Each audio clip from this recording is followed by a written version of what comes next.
So today I'm changing my front rotors and brake pads. So first you're going to want to jack your car up. And my favorite spot on these to jack it up from, most Chevys have a big bar right here that you can jack it up from. So I just put my jack in the middle, make sure the jack's centered, and I like to leave my jack under there because you see I already got my jack stands in place. Here's some good spots for the jack stands.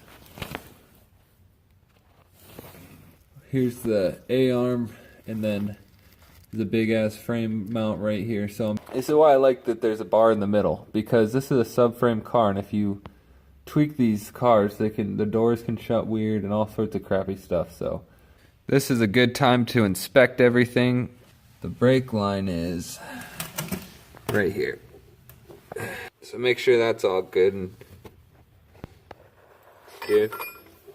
Right here, be good to paint that, and then yeah, check these metal brake lines for any, and re-hit that with paint when you can, because these like to get through, wear through and rust. So alright, so here's a wrench trick. I didn't apply any lube or anything, any penetration oil to the bolt. I think we'll be able to get it. This is a newer car than I usually work on, but here's a wrench trick. You place said wrench, which is a 15 millimeter on this 04 Cobalt, and then you take this wrench, lock it in like that.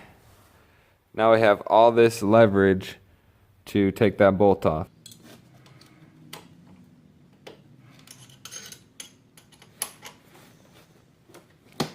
There we go.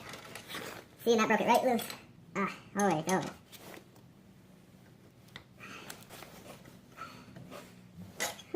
Now, because there's a big ridge right here, I'm gonna have to really work this off.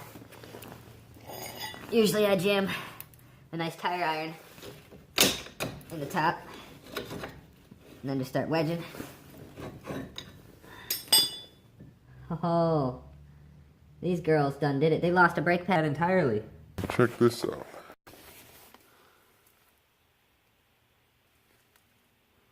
Classically, I didn't even order the parts this time, but Chelsea's girlfriend ordered the wrong rotors, so I just got back from the parts store. After you're up to that point, now we gotta take this and wedge it in there so we can compress the piston back in there. And ours is damaged, so I'm hoping we can get away with pushing it back in and reusing it. But before you compress it, you want to open your hood and open the brake fluid reservoir, because there's going to be some additional pressure being pushed back up on that. So, and right here, basically, now I have a pad spacing the C-clamp, and then you put the C-clamp like so.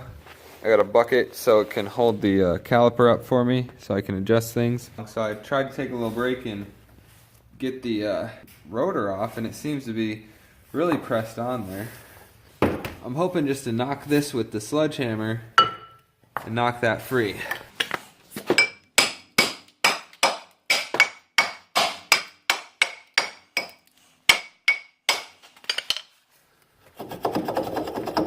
And like a glove.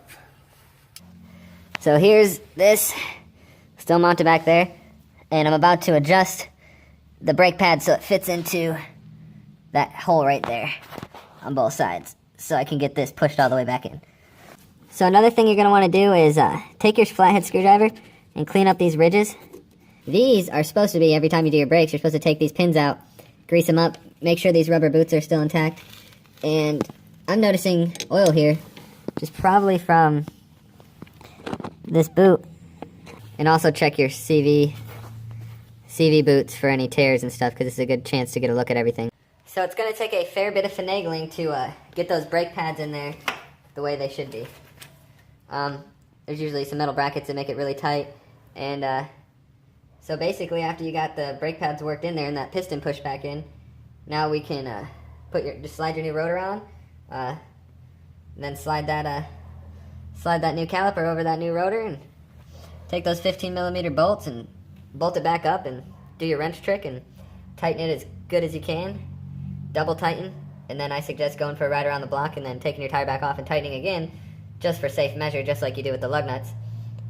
So basically from here, I'll let you guys just reverse process it.